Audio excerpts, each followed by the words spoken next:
School লাইফটা সবসময় খুব ভালো লাগার। হ্যাঁ, সবথেকে মজার কথা হচ্ছে আমার টিচার যখন প্রথম আমি স্টাফ রুমে গিয়ে বসি, আমার টিচার আমার পাশে বসে আছে, আমি তো না সরতে পারছি না নড়তে পারছি, এরকম একটা বাবা, সে তো অনেক ঘটনা আছে, কিন্তু this is my story, I have to lead myself. ট্যাবিংগুলো হতো, বন্ধুরা যে অবন্ধুতে ট্রান্সফার হয়ে যেত। স্কুল লাইফে আমার জীবনযাপনটা একদমই অন্যরকম ছিল। সেই ভালোবাসাটা এখন হয়তো কিছুটা কম হয়ে গিয়েছে, কিন্তু তবুও পাই। আমাকে সিস্টার তখন ডেকে বললেন, Sandipan, you are really a cheater. Hi everyone, my name is Suprabha Saha. I have a very special guest in my studio, Mr. Sandipan Banerjee. He is a modern day philosopher. If you are interested in spiritual conversation, deep conversation, if you have achieved something in your life, if you have failed in your life, this podcast is for you. Enjoy it. Lots of love to you all. Lots of love to Sandipan sir.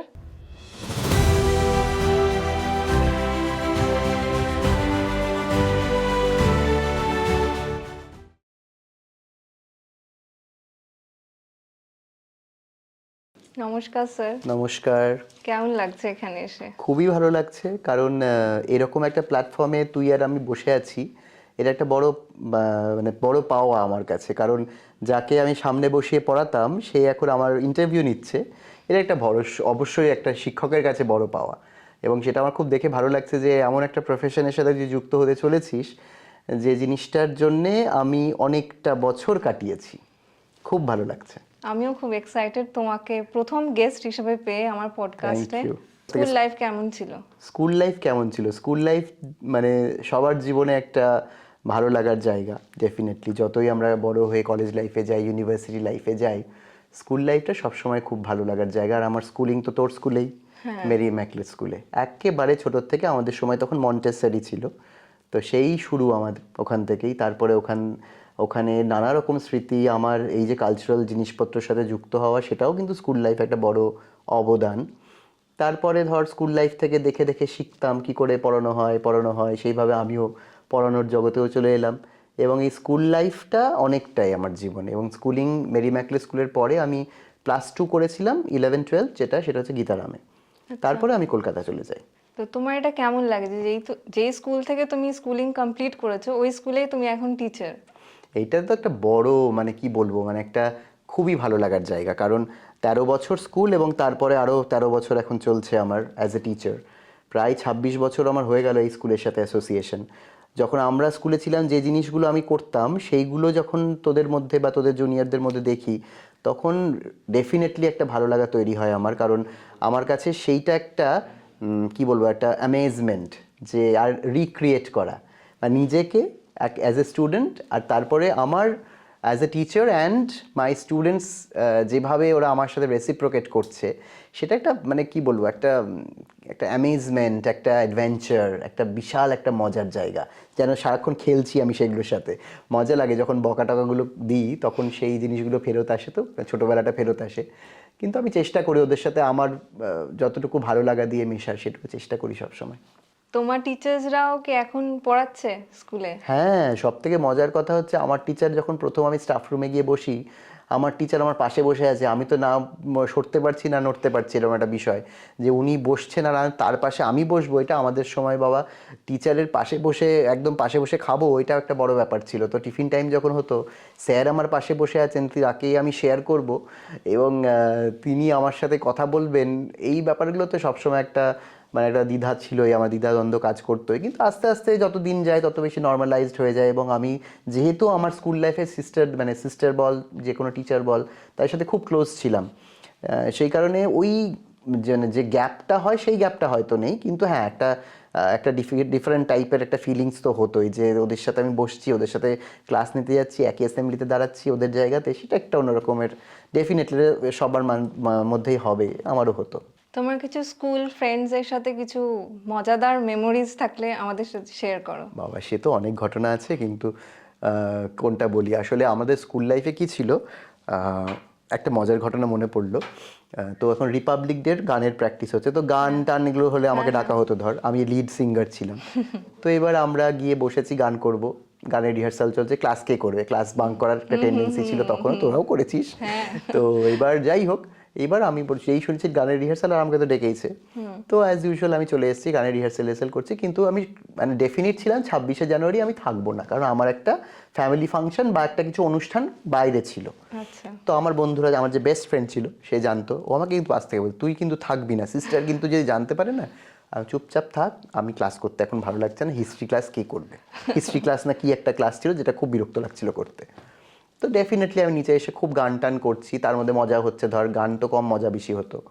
এইবার তো একে নিয়ে mimicry হচ্ছে, আর এইগুলো আমি ছোটো থেকে খুব মজা করতাম সবার সাথে।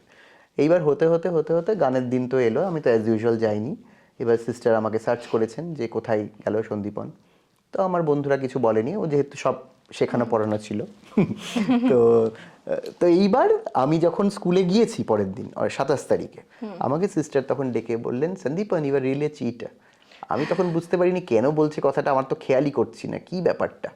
তারপরে আমার বন্ধু খোঁচা মেরে বলল আসিসনি তো, এবার দেখবি ঠেলা।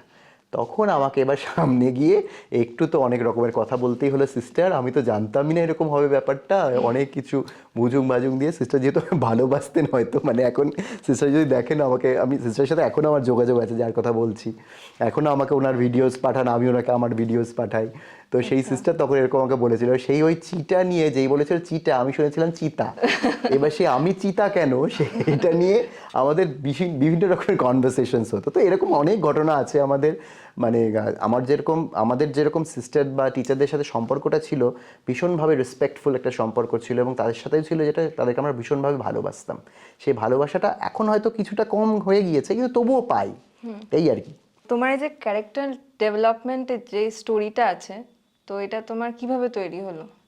দেখ, এইটা না কোনোভাবে আমাদের নিজের থেকেই তৈরি হয়ে যায় সম্ভবত, কিন্তু আমি না একটু নিজের লাইফস্টাইলটাকে নিজেকে কোনোভাবে হয়তো কন্ট্রোল করেছিলাম। কিভাবে কন্ট্রোল করেছিলাম আমি বলি, কারণ স্কুল লাইফে আমার জীবনযাপনটা একদমই অন্যরকম ছিল, এবং তারপরে আমি যখন আস্তে আস্তে ধর বড় হলাম, কলেজে মানে ইউনিভার্সিটিতে গেলাম, আমার ইউনিভার্সিটিতে আমার কলেজ ছিল আর কি, রবীন্দ্রভারতী ইউনিভার্সিটি। তো আমি 2005 সালে চলে যাই ওখানে কলকাতায়। সেখানে দাঁড়িয়ে আমি ওই যেরকম মফস্বলের ছেলেদের একটা স্বপ্ন থাকে ছেলে মেয়েদের, যে কলকাতায় যাচ্ছে এর বড় শহর, আমি এই করব তাই করব, আমারও ছিল ডেফিনেটলি, আমি কোনো রকম আলাদা নই। আমি এখানে কৃষ্ণনাথ কলেজে ভর্তিও হয়ে গেছিলাম, কিন্তু তবুও আমি চলে গেছিলাম কলকাতায়, কারণ আমার ইচ্ছা ছিল আমি কলকাতাতেই পড়বি, সেটা যেভাবেই হোক। মহেন্দ্রচন্দ্রতেও আমি ফর্ম ফিল আপ করেছিলাম, ওখানে দেখলাম লাস্ট ডেট তখনই হয়ে গিয়েছে যখন আমি লাইনে দাঁড়িয়ে আছি। আচ্ছা। তো যাই হোক, রবীন্দ্রভারতীতে আমার ইকোনমিক্স নিয়ে পড়াশোনা করা। তো এবার ওইখানে গিয়েই কোনোভাবে আমার যখন এই যে স্ট্যাবিংগুলো হতো, বন্ধুরা যে অবন্ধুতে ট্রান্সফার হয়ে যেত, সেটার থেকে আস্তে আস্তে আমি বুঝেছিলাম যে this is my story, I have to lead my self. সেই কারণে কখনো আজ পর্যন্ত আমি কোনো রকম নেশার সাথে আসক্ত হইনি, যদিও আমার অনেক ডিপ্রেশন এসছে হয়তো। রবীন্দ্রনাথ আমাকে বাঁচিয়েছে 1 নম্বর। 2 নম্বর, আমার নিজের একটা সবসময় একটা চিন্তাধারা ছিলই যে I will be positive entire life. সেই কারণে আমার বন্ধুরাও, আমার সেই তদানীন্তন যেসব বন্ধুরা ছিল, মেসের বল পিজির বল, তারাও কিন্তু কখনো কোনো রকম নেশার দিকে গেলেও কখনো আমার সামনে তারা সেই নেশাটা করতো না, বা তারা সবসময় আমাকে একটা রেসপেক্ট দিত এবং ভালোবাসতো চরম। হয়তো এই ভালোবাসা, এই পজিটিভ এনার্জি, একটা এনভায়রনমেন্ট পাওয়া থেকেই হয়তো কোনোভাবে গ্রো করে গেছে একটা, মানে নিজেকে ঠিক রাখার একটা প্রচেষ্টা। সেটা আমি সবসময় এখনও করে যাই, যে কখনো বিপথে গেলে, ওই রবীন্দ্রনাথ বলেছিলেন তো যে কখনো বিপথে গেলে তুমি আমার এসে হাতটা দেখাও, সেই হাতটা হয়তো রবীন্দ্রনাথ নিজেও বা আমার গুরুরা বা যেই হোক, যেই একটা পজিটিভ এনার্জি, সে আমাকে কোথাও গিয়ে একটা হাত দেখায়, ইনভিজিবল হ্যান্ড। রবীন্দ্রনাথ ঠাকুর তোমার লাইফে কেমন করে ইনফ্লুয়েন্স করেছে? আমি যখন ছোটবেলা থেকে গান শিখি, তখন তোর কখনো রবীন্দ্রনাথের গান শিখিনি, নজরুল গীতিতে আমার সব কিছু ডিগ্রি ফিগ্রি যা যা আছে। রবীন্দ্রনাথ এন্ট্রি নিলেন ঠিক 9-10-এ, কাকলি ম্যাডাম এবং রেবা ম্যাডাম বলে একজন আমাদের পড়াতে শুরু করলেন স্কুলে। তখন তারা রবীন্দ্রনাথের বিভিন্ন রকম গল্প, সাহিত্য নিয়ে কথাবার্তা বলতেন। আস্তে আস্তে কোথাও গিয়ে কাকলি ম্যাডামের সাথে যখন পরিচয় হলো আমার, কাকলি ম্যাডাম আস্তে আস্তে আমাকে রবীন্দ্রনাথের অনেক গানের সাথে, কবিতার সাথে, সাহিত্যের সাথে পরিচয় করাতে শুরু করলেন। ধর আইসিএসসি টাইম, ধর অনেকভাবে আমরা শিখছি, জানছি, পড়ছি। বাংলা যে আমি পড়তে জানি বা ভালো বলতে জানি তখনও জানতাম না হয়তো। কোথাও গিয়ে আস্তে আস্তে রবীন্দ্রনাথ কীভাবে যে ঢুকে পড়লেন আমার লাইফে আমি জানিও না, এবং সেই মানুষটাই আজও বোধহয় আমাকে বাঁচায়। এবং আমার মনে হয় বাঙালি জাতি খুব এনরিচড, কারণ তার লেখা ভাষায় আমরা তাকে পড়তে পারি। বিদেশিরা হয়তো সেটাকে ট্রান্সলেট করে পড়েন, করছে, হ্যাঁ। কিন্তু আমরা যেভাবে পড়তে পারি সেটা আমরা খুব প্রিভিলেজড সবসময়। তোমার প্রথম গুরু কে ছিলে? আমার গুরু ধর সম্ভব সবসময় আমার গুরু হচ্ছেন আমার মা এবং বাবা, সবার জীবনেই যারা যেটা হয়।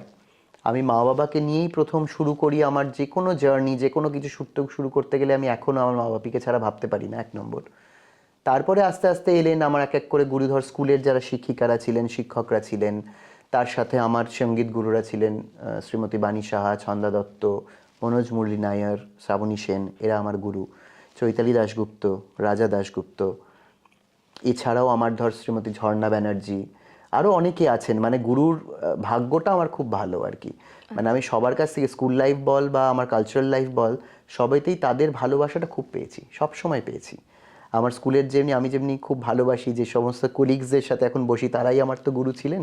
শিল্পী ম্যাম, মৌসুমী ম্যাম, কণিকা ম্যাম, অর্চিতা ম্যাম, এরা সব আমার গুরু ছিলেন। এমপাল স্যার, SD রায় স্যার, খুব মনে পড়ে, কাকুলি ম্যাডাম, শিখা ম্যাডাম, এরা অনেকে, পর্ণশ্রী ম্যাডাম, অনেকে ছিলেন। এবং তাদের মধ্যে খুব বন্ডিংটা এখনও আমার খুব স্ট্রং, এখন তাদেরকে আমি খুব ভালোবাসি। শুভ্রা মিস যেমনি আমার খুব প্রিয় একজন মানুষ ছিলেন, শুভ্রা ম্যাডাম, সুভাষিস স্যার, অনেকেই, মানে বলে শেষ করতে পারবো না, কারণ এই শিক্ষকগুলো ছিল বলেই কিন্তু আজকের আমি হতে পেরেছি আমি। তোমার যখন প্রথম স্টেজ পারফরমেন্স হয় কত বছরে করেছিলে? কত বছর মনে নেই আমার, সম্ভবত মনে হয় যেটা স্কুলেই বোধহয় প্রথম আমি স্টেজে উঠেছিলাম। জয়া ম্যাডাম বলে একজন ছিলেন, তিনি গান করেছিলেন গ্রাম ছাড়া ওই রাঙামাটির পথ, আর আমাকে একটা বাউলের পোশাক পরে দিয়েছিলেন। তখন আমি গানটার আগা পাঁচতলা কিছুই বুঝতাম না। আমাকে প্রথমটুকু বলে দিয়েছিল এরকম এরকম ব্যাপার, তুই নাচ করে যাবি। নাচ করেই যাচ্ছি, গানটা শেষ আর হয় না। আমি তখন পেছন ঘুরে ওনাকে মুখ বেঁকাচ্ছি, শেষ করো শেষ করো। এবার সেটা আমার মনেও নেই, মানে কি ভীষণ একজন মানুষের গানের সাথে আমি নাচ করছি। সেটা তখনও দেখ রবীন্দ্রনাথই ছিলেন, হয়তো সেই ছোটবেলায় স্কুলেই হয়তো প্রথম আমার স্টেজ পারফরমেন্স সম্ভবত।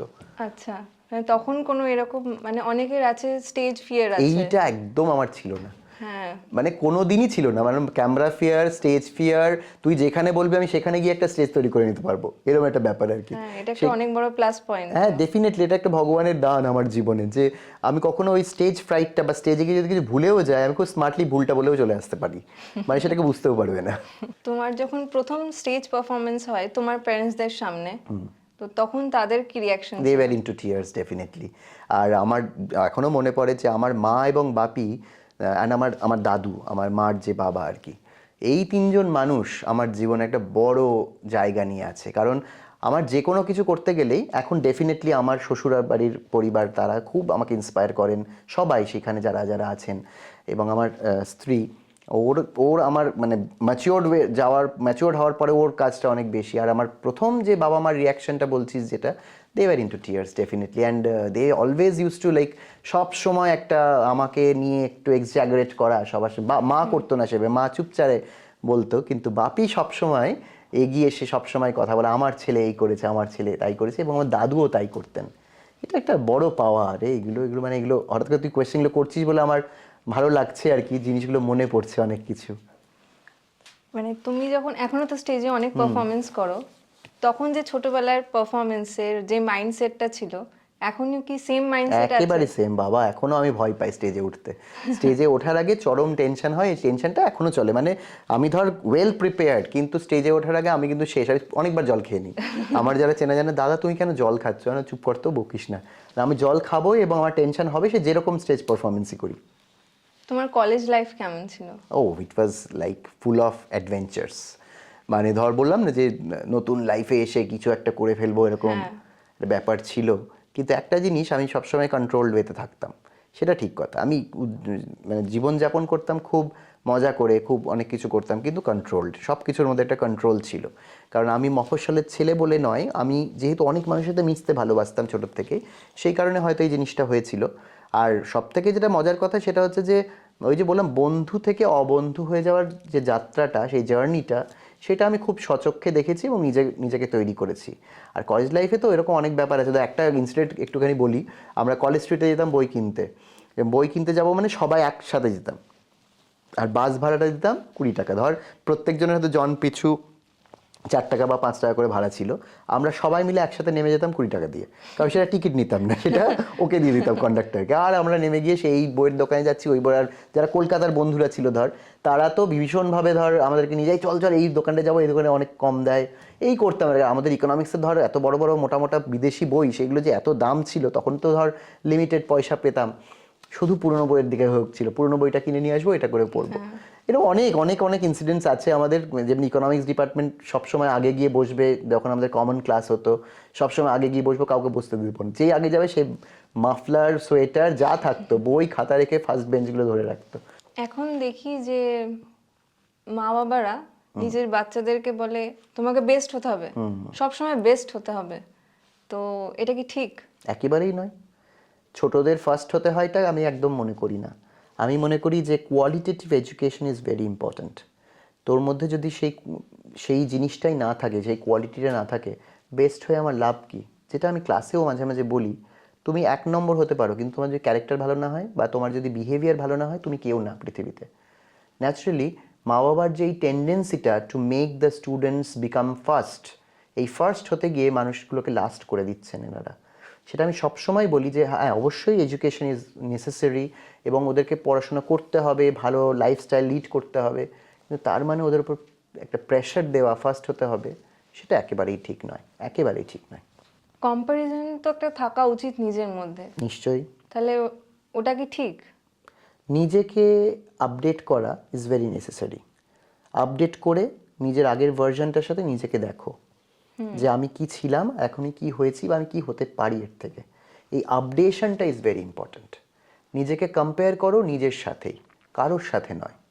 সে করতে পারছে বলেই আমাকে করতে হবে এমন নয়, সে করতে পারছে, I will try in my own way, that is important.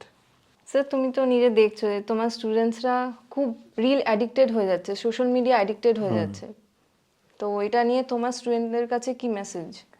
Messages আমি সেটা সবসময় বলি, I am not in for of going to social media first of all. কারণ যে টাইমে যা সেই টাইমে সেটা করা উচিত। আমি যদি মনে করি যে এখন আমার টাইম ওয়েস্ট করে আমি ফেসবুকে দিতে থাকবো, হোয়াটসঅ্যাপ করতে থাকবো, ইনস্টাগ্রাম করে থাকবো, যেমন ইনস্টাগ্রাম এইসব তো এখন আরও বেশি অপশানস খুলে গেছে, এগুলো করতে গিয়ে কী হচ্ছে, আসল সময়টা বরবাদ হচ্ছে, পড়াশোনাটা হচ্ছে না। পড়াশোনাটা যখনই হবে না, তখনই রেজাল্টটা খারাপ হবে, তখনই ডিপ্রেশনের ভুগবে সবাই। সেই জন্য এই যে সোশ্যাল মিডিয়ার মধ্যে ঢুকে গিয়ে আসল কাজটাকে বাদ দিয়ে করার কোনো মানে হয় না। সোশ্যাল মিডিয়াতে আমরা তো এমনিই সোশ্যাল, বাইরে এসে মা বাবার সাথে কথা বলো, বন্ধুদের সাথে কথা বলো, মাঠে খেলতে যাও, দ্যাট ইজ ইম্পর্ট্যান্ট। খেলাধুলা করো, গান বাজনা করো, কিন্তু সোশ্যাল মিডিয়ায় গিয়ে একটা পোস্ট করে লোকের ভিউজ দেখে, লাইকস দেখে তো কোনো লাভ নেই তোমার বয়সে। তুমি আর একটু বড় হও, তুমি আর একটু কলেজ লাইফে যাও, তারপরে করো। ডেফিনেটলি সব কিছুরই একটা সময় আছে, সময়টাকে মানে মাপো, কোন সময় কি করব আমি। সেটা সোশ্যাল মিডিয়া যেরকম ইম্পর্ট্যান্ট, সোশ্যাল মিডিয়াকে ইউজ করাটা ইজ ভেরি ইম্পর্ট্যান্ট। তুমি যখন তোমার ফার্স্ট স্যালারি পাও হাতে, তখন তোমার কিরকম ফিলিং হয়েছিল? শোন, যখন আমাদের সময় প্রথম স্যালারি ছিল, আমি যখন টিউশন করতাম, 1000 টাকা 2000 টাকা এরকম হয়তো আমি টিউশন করতাম সেই সময় দাঁড়িয়ে, ধর 2010-10 কথা বলছি। সেখানে দাঁড়িয়ে যখন আমি 14-15 হাজার টাকা পাচ্ছি প্রথমবার হাতে ক্যাশ, 15-16 হাজার এরকম কিছু একটা হয়তো একেবারে শুরুতে, তখন তো আমার কাছে হাতে মানে মুক্ত, মানে কি বলবো, আমি জেম পেয়ে গেছি, আমি কি করব এত টাকা নিয়ে। আর তখন আমাদের ক্যাশে দিত, বুঝলি তো, প্রথম তো এবার আমি এত টাকা, মানে এরকম একটা ব্যাপার ছিল আমার কাছে। মানে তখন আমি ভাবছি এত টাকা নিয়ে আমি কি করব। তখন আমি আস্তে আস্তে ধর জমালাম, কিছু জমানোটা খুবই কম ছিল, সেটা ওই তখন টেন্ডেন্সি ছিল না, জমাবো কি, এত টাকা পেয়েছি সবার জন্য কিছু কিনবার। আমি তো ভীষণ মানে শপিং করতে ভালোবাসি, সেখানে আমি ধর আমার মার জন্যে, বাপির জন্যে, যারা যারা আমার ফ্রেন্ডস মানে যারা খুব ক্লোজ আত্মীয় স্বজন, পিসিদের জন্যে, মামাদের জন্যে, মাসিদের জন্যে, সবার জন্য কিছু না কিছু কিনতে শুরু করে দিলাম। এইভাবেই স্পেন্ড করেছিলাম। এই যে থিয়েটার, ডান্স, সং, তোমার বাড়ি থেকে এগুলোর কালচার তোমার ছোট থেকেই চলতো? আমার জেঠু খুব ভালো নাটক লিখতেন এবং নাটক করাতেনও, ডিরেকশন দিতেন। তিনি পেশায় একজন হোমিওপ্যাথি ডাক্তার, খুব বড় মাপের ডাক্তার, বেলডাঙাতে। এবং আমার বাপি সেখানে অ্যাক্টিং করতেন। আমার বাবার দিকের বাড়িতে অনেকেই মানে গান, এই চর্চাগুলো করতেন, মানে মিউজিকের সাথে এবং পেইন্টিংয়ের সাথে সবাই খুব জড়িত, এবং ক্রাফটসম্যানশিপ, যে কোনো ক্রাফটস করা, এগুলো আমাদের বাড়িতে খুব ছিল, হাতের কাজ মানে ধর কাঠের কাজ এইসব। কিন্তু নাচটা কেউ সেইভাবে করতো না। আমার দিদি করতো নাচ, আমার জেঠুর মেয়ে, সে ওই স্বল্পাহারে আর কি, শিখতে হয় ছোটোবেলার থেকে ওরকম। কিন্তু আমি কোথা থেকে নাচ করতে পারি আমি এটা জানি না, মানে কোনোদিনও শিখিও নি ছোটোর থেকে ধর। এটা এসে গেছে। কিন্তু বাড়িতে আমাদের একটা চর্চা ছিল, মানে সাংস্কৃতিক চর্চা একটা ছিল, এবং আমরা যখন একসাথে হতাম, আগে গেট টুগেদার হতো, ফ্যামিলি গেট টুগেদার, এখন তো অনেকেই নেই ধর, তো সবাই মিলে এসে আমাদের সেই নাচ গানের চর্চাটা হতোই সবাই মিলে, এটা একটা ব্যাপার ছিল। তো তোমার তো এত ভালো স্পিকিং স্কিলস আছে, তোমাকে আমি অনেকবার স্কুলে অ্যাঙ্কারিংও করতে দেখেছি। দেখ, অ্যাঙ্কারিং করাটা না কি বলতো, মানে নিজের থেকে হয়ে গেছে কোনোভাবে। মানে ওই যে একটা আমার এক টিচার আর কি আমাকে ধাক্কা মেরে বলেছিল যে চল বল কিছু একটা মঞ্চে দাঁড়িয়ে। আমি কি বলবো, তখন এই মাইক ধরে একটা কি স্ক্রিপ্ট দিয়েছিল সেটা দেখে দেখে পড়তে শুরু করে দিয়েছিলাম, এবং ইট ওয়াজ নট দ্যাট ব্যাড। তখন আমি শুনে বুঝেছিলাম যে এটা নট ব্যাড, কিন্তু সেইখান থেকে দাঁড়িয়ে আস্তে আস্তে আস্তে আস্তে মঞ্চে গিয়ে সঞ্চালনা করা, এবং মাইকটা যেন এখন এমন হয়েছে, মাইকটা পেলে আমার খুব একটা সাহস পেয়ে যায়। স্টেজের আগে গিয়ে ধর প্রচণ্ড টেনশন, মাইক নিয়ে যে এরকম দাঁড়ালাম মঞ্চের সামনে, আমি যেন ক্লিয়ার, একদম মানে ক্রিস্টাল ক্লিয়ার হয়ে গেল আমাকে কি বলতে হবে, মগজের মধ্যে কি আছে সেটাও জানলাম না, কিছু একটা ঢুকিয়ে নিয়েছি, বলতে শুরু করে দিলাম। এবং এই অ্যাঙ্কার্সদের কিন্তু একটা বড় দায়িত্ব থাকে, যেটা আমি সবসময় মনে করি, যে অ্যাঙ্কাররাই কিন্তু একটা প্রোগ্রামকে ধরে রাখে, এবং তাদেরকে কিন্তু ইম্পর্টেন্স দেওয়াটা খুব জরুরি। আমাদের আজকের সমাজে গিয়ে আমরা যখন দেখি যে অ্যাঙ্কাররা বিভিন্ন ফিল্ডে, ধর টিভির স্ক্রিনে বল বা যে কোনো ক্ষেত্রেই বল, অ্যাঙ্কারদেরকে কিন্তু গুরুত্ব দেওয়াটা খুব জরুরি। কারণ তাদের জল লাগে, তাদের একটা পয়সা লাগে, তাদের একটা বসার জায়গা লাগে। মঞ্চে গিয়ে অনেক ক্ষেত্রেই হয়েছে, সেগুলো অনেক সময় পাওয়া যায় না। তাই অ্যাঙ্কার নিয়ে যখন প্রশ্নটা করলি, এই কথাটা বলতে আমার খুব মানে ইচ্ছে করলো, যে অ্যাঙ্কারদের কিন্তু একটা বড় ভূমিকা থাকে, তাই তাদেরকে একটু ইম্পর্টেন্সটা না হয় দিলেন, সেই ইম্পর্টেন্সটা দিলে কিন্তু আপনাদের ভালোই হবে, ভালোই লাগবে। তোমার সময় যে এডুকেশন সিস্টেম ছিল আর এখন যে এডুকেশন সিস্টেম, তো তো অনেক ডিফারেন্স আছে। আমাদের সময় দেখ, পরিমণ্ডলটা একরকম ছিল। আমাদের সময় কেউ যদি 80% পেতো আইসিএসসিতে একটা বিশাল ব্যাপার ছিল, এখন 99-98% না পেলে কিছুই হয় না, এরকম ব্যাপার। তো সেই কারণে সমাজটা চেঞ্জ হয়েছে, তার সাথে সাথে এডুকেশন সিস্টেম আসছে, আরও ধর এনইপি আসছে, এসে গেছে অলরেডি, সেই সিস্টেমে আমরাও এখন পড়াই বাচ্চাদেরকে। এবং তার সাথে সাথে সমাজ ব্যবস্থার সাথে এডুকেশনকে ইমপ্রুভ হতেই হবে, কিন্তু ইমপ্রুভ হতে গিয়ে আমরা দেখতে পাচ্ছি অনেক কিছুই অঘটন ঘটছে, কিন্তু সেই অঘটনগুলোকে আমাদেরকে একটু স্কিপ করতে হবে, আমাদেরকে সেইভাবেই নিজেকে গ্রুম করতে হবে। যারা নতুন সমাজ, তারা এগিয়ে আসবে, তারা এসে এডুকেশন সিস্টেমের হাতটা ধরবে এবং সুন্দর করে এডুকেশন সিস্টেমকে চালিয়ে নিয়ে যাবে, এটাই কাম্য। কারণ আমরা যেহেতু এডুকেশন সিস্টেমের মধ্যেই ঢুকে আছি, সেই কারণে এটা খুব দরকার এখন। তোমার জন্য স্পিরিচুয়ালিটির মানে কি? বাবা, এটা বড় প্রশ্ন। Spirituality means to know your self. আমার মনে হয় যে আত্মবিশ্লেষণ, এবং উপনিষদে বলা আছে আত্মদীপ ভব, নিজের আত্মার, নিজের ভেতর অন্তরের যে দ্বীপ, সেটাকে জ্বালাও। সেইটা যদি জ্বালাতে পারো তুমি, তবেই তুমি স্পিরিচুয়ালি এনহ্যান্সড হতে পারবে। তুমি নিজেকে জানতে পারো, নিজেকে বুঝতে পারো, নিজের কি দরকার সেটা জানতে পারো, তাহলেই দেখবে স্পিরিচুয়ালিটিতে তুমি পৌঁছে গেছো। মানে আমার এটা খুব নিজস্ব অনুভূতি এবং উপলব্ধিও বটে। আমি নিজেও যখন সেমিনার করাই বা ক্লাসেস করাই, তখন এটা আমি বলি যে নিজেকে যদি আমি গ্রুম না করতে পারি, নিজেকে যদি নিজের আলোটাকে না, অরাটাকে না ছড়াতে পারি, তাহলে লোকে আলোকিত হবে কি করে? Spirituality means to know your self deeply.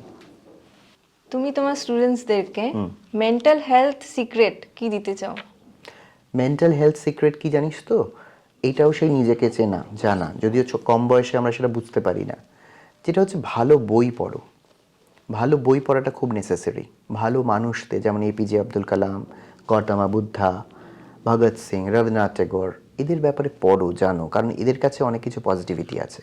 কারণ যেটা হয় ছোট বয়সে আমরা একটুতেই ভেঙে পড়ি, আর এখনকার দিনের ছেলেমেয়েরা তো ধর ডিপ্রেশনের কথাটা খুব বেশি করে বুঝে ফেলে। তো যার জন্যে ভালো বই পড়া, ভালো গান শোনা তাদেরকে কিন্তু এনহ্যান্স করতে পারে জীবনে। তাই আমি সবসময় মনে করি যে ভালো বই পড়ো, ভালো গান শোনো, ভালো মানুষের সাথে মেশো, who can give you positive energy. এবং যেখানে গেলে আমরা ভালো থাকতে পারবো, নেগেটিভ মানুষের দিকে কিন্তু অ্যাট্রাকশন বেশি হয়, নেগেটিভ জিনিসের প্রতি, নেগেটিভ যে মিডিয়াতে যে সমস্ত চলে, অ্যাট্রাক্টেড বেশি হই আমরা, কিন্তু সেইটাকে কিন্তু সারপাস করে যেতে হবে, এগিয়ে যেতে হবে শুধুমাত্র ভালো বই পড়ে, ভালো গান শুনে, ভালো কিছু দেখে, যেগুলো খুব মানে মেন্টাল বুস্টার্স, সেগুলো খুব দরকার মেন্টাল হেলথ ঠিক করতে। আচ্ছা sir, what makes a good teacher great? Good question. To know the student well. That's the first thing you should keep in mind. that if you know your student well and if you know what you're going to teach, that makes you great. I also feel the same way when I teach in the class. I feel that I was also a student then. সেইখানে দাঁড়িয়ে আমাকে ওই স্টুডেন্টের মেন্টালিটিটা বুঝতে হবে যে ও কি চাইছে, কি বলতে পারছে, বা কি কি ওর ও কি ওর কি দরকার, সেটা তো আমিও অ্যাজ এ স্টুডেন্ট আমাকেও সেটা দরকার ছিল। তো to make yourself great, greatness is nothing but to be very cordial with your students and know your students well, what they are wanting from you. And if you have a good energy, that can enhance anything.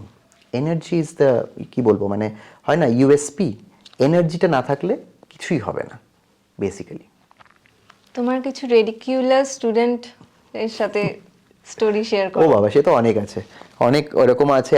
একটা এমনি বলি, মানে তার নামটা আমার মনে নেই exactly. একবার ম্যাথস খাতা চেক করছি, তোদেরই সিনিয়র হবে কেউ, ম্যাথস খাতা চেক করছি, দেখছি সব ঠিকঠাক হয়ে গেছে। ওর খাতাটা যখন এসছে দেখছি ও অঙ্কটা পুরো ঠিকঠাক করেছে, কিন্তু আমি দেখছি উত্তর অন্য আসছে। কি হলো, আমার যে আনসার শিট আছে সেখানে অন্যরকম আনসার, ও এত সুন্দর অঙ্কটা করেছে। তারপরে অনেক মানে এটা আমাকে রীতিমতো বেগ পেতে হয়েছে, আমাকে প্রচুর খাতা খুলে দেখতে হয়েছে, প্রচুর বই খেতে দেখতে হয়েছে যে কোথায় ভুলটা করেছে বেচারা। তারপরে দেখতে পেলাম যেটা ও নিজের মতো একটা কোয়েশ্চেন তৈরি করে সেটার উত্তর সলভ করে গেছে। স্যার, তোমার মতে একটা টিচারের কি কি কোয়ালিটিস থাকা উচিত যেটা ইন্সপায়ার করবে একটা স্টুডেন্টকে ফিউচার টিচার হতে? বাহ, এটাও খুব ভালো একটা কোয়েশ্চেন। আমার মনে হয় পজিটিভ এনার্জি দিতে হবে এবং প্রফেশনটাকে ভালোবাসার জন্যে তাদেরকে সাবজেক্টটার প্রতি ভালোবাসা জন্মানো করতে হবে, সেটা যে সাবজেক্টই হোক। এবং একটা সাবজেক্টের প্রতি যদি কারোর ভালোবাসা জন্মায়, আস্তে আস্তে সেই সাবজেক্টটা জানার চেষ্টা করবে। আর অ্যাকাডেমিক্সে আসতে গেলে তাদেরকে যেটা মনে হয়, আমার যেটা মনে হয় সেটা হচ্ছে যে টিচারকে খুব পজিটিভ ওয়েতে বাচ্চাদেরকে হ্যান্ডেল করতে হবে। ওরা যদি খুব বদমাইশিও করে, খুব অসভ্যতামিও করে, সেটাকে ওদের মতো করে বোঝাতে হবে, যেটা আমি জেনারেলি ক্লাসে করে থাকি। ওদের মতো করে বোঝালে কি হবে, ওরা বুঝতে পারবে যে স্যার আমাকে সবসময় বকে না, স্যার আমাকে একটা এনার্জি দেওয়ার চেষ্টা করছে। স্যারকে দেখি আমি এটা তো একটা গিভ অ্যান্ড টেক পলিসি, সেটা যেন টু ওয়ে ট্রাফিকটা যেন ঠিকঠাক করে হয়, যাতে আমার যেন কখনো মনে না হয় যে আমি ছেলেটাকে নেগেটিভ এনার্জি দিলাম এবং সে সেটার থেকে আরও বেশি নেগেটিভ হতে শুরু করলো। সেজন্য একজন টিচারকে সবসময় আমার যেটা মনে হয় যে you give the positive energy in any way or the other. আমরা প্রচণ্ড ইরিটেটেড হয়ে যায় অনেক সময়, অনেক ক্ষেত্রেই। ধর সারাদিনের ক্লাসের পরে যদি কেউ সে ইরিটেট করে, আমি কিন্তু সবসময় চেষ্টা করি আমার এই ইরিটেশনটাকে সারপাস করে গিয়ে ওদেরকে একটু বুস্ট আপ করার। সবসময় ডায়েরি মার্কস দেওয়া বা ধর খারাপ কথা বলা, এগুলো হয়তো দরকার নেই। অনেক সময় হয়েছে এরকম, আমি তাদেরকে অন্যভাবে ব্যাপারটাকে হ্যান্ডেল করে দিয়েছি, তারপরে গিয়েও কিন্তু আমি গুড রেজাল্টস পেয়েছি। স্যার, এই ওয়েস্টার্ন কালচারে আমি তোমায় দেখছি একটা প্রপার বাঙালির সাজে, তো এই জিনিসটা কি করে মেনটেন করো? আসলে আমার ছোট থেকেই পাঞ্জাবি পরতে খুব ভালোবাসতাম আমি। আমার বাড়িতে যদি যাস, আমার 2-3টে ওয়ার্ড্রব ভর্তি আর কি পাঞ্জাবিতে। এবার এরকম নয় যে আমি ওয়েস্টার্ন পোশাক পরি না, আমি I can wear any kind of dress and I like to wear and I want to always groom myself in different ways. আমাকে কখনো ফ্রেঞ্চ কাটে দেখবি, কখনো দাড়ি নিয়ে দেখবি, কখনো উইথাউট দাড়ি দেখবি। কিন্তু আমার যেটা মনে হয়, আমি ধুতি পরতে ভীষণ পছন্দ করি। ধুতি এবং পাঞ্জাবি পরে আমার যেন নিজেকে মনে হয় যে আমি ঠিক আছি, আমি খুব কমফোর্টেবল উইথ দিস। সেই কারণে আমি সবসময় নিজের বাঙালি আনাকে দেখানোর জন্য করি না এটা, কিন্তু আমার একটা ভালোবাসা এই পোশাকটার প্রতি, একটা ট্রেডিশন, যে ট্রেডিশনটা ভুলতে বসেছে বাঙালি, সেইটাকে আমি মেনটেন করার চেষ্টা করি। শুধু পয়লা বৈশাখ বা রবীন্দ্রনাথের 25শে বৈশাখে নয়, আমি অত্যন্ত বাঙালি এবং আমি ইংরেজি মাধ্যমেই সারা জীবন পড়েছি, কিন্তু আমি সবসময় মনে করি যে বাঙালি ট্রেডিশনটাকে ভুললে চলবে না। তার মানে কি ওয়েস্টার্ন ড্রেস পরবো না, না সেটা নয়। সবাই যদি তাদের কালচারকে ধরে রাখতে পারে, ওয়েস্টার্ন ওয়ার্ল্ড যদি ধরে রাখতে পারে, তাহলে কেন আমরা বাঙালিরা নয়, আমরা ইন্ডিয়ানসরা নয়? সেটাই আমার মনে হয় আমার মধ্যে ছিল, সেই জন্য আমি পড়তে ভালোবাসি। আচ্ছা স্যার, তোমারও কি মনে হয় স্কুল ফ্রেন্ডস যারা থেকে যায় লাস্ট পর্যন্ত, ওরাই আসল বেস্ট ফ্রেন্ড? কলেজে গিয়ে আর সেই বন্ধুত্বটা হয়ে ওঠে না? এটা কিছুটা পার্শিয়ালি ঠিক আর কি, কারণ আমার স্কুল ফ্রেন্ড যারা, তাদের মধ্যে এখন অনেকের সাথে আমার এখনো দারুণ সম্পর্ক।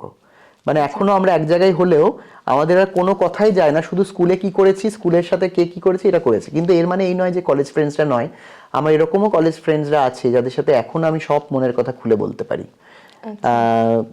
গ্যাপিংটা হয়ে যায় কি বলতো, ম্যাচিওরড লাইফের বন্ধু, তো তাদের সাথে যে ভালোবাসার শেয়ারিংটা হয়, সেইটা ছোটবেলার বন্ধুর সাথে সেই জিনিসটা একটা গ্যাপ পড়ে যায়। কিন্তু তবু কোথাও গিয়ে আমি যদি বলিস 1 দিতে 1 দেবো আমি স্কুল ফ্রেন্ডসদেরকেই। কলেজ ফ্রেন্ডসরা আছে তবু 1 মানে বেশি পয়েন্ট দিতে গেলে একটা এক্সট্রা পয়েন্ট আমি দেবো স্কুল ফ্রেন্ডসদেরকেই। যে কোনো 5টা টিপস দাও তোমার স্টুডেন্টদেরকে যাতে ওরা লাইফে সাকসেসফুল হতে পারে। Study, no, be positive, never lose hope, আর যেটা ইম্পর্টেন্ট সেটা হচ্ছে যেটা নিয়ে পড়ছো সেই ল্যাঙ্গুয়েজটাকে ভালো করে জানো, সেটা যে ভাষাই হোক, ভার্নাকুলার হোক, ইংরেজি হোক, ফ্রেঞ্চ হোক, স্প্যানিশ হোক, ল্যাঙ্গুয়েজের প্রতি একটা ভালোবাসা সবসময় রাখতে হবে। That's it sir. আজকে এই পর্যন্তই ছিল আমাদের পডকাস্ট। কেমন লাগলো? ইট ওয়াজ অসাম।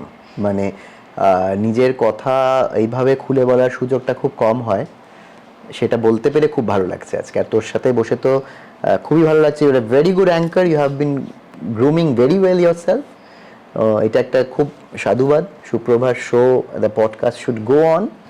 এবং খুব ভালো করে নিজেকে তৈরি কর যাতে আরও আরও সুন্দর সুন্দর শোজ আমরা দেখতে পাই। Thank you sir, thank you so much আপনার সময় দেওয়ার জন্য। Thank you so much.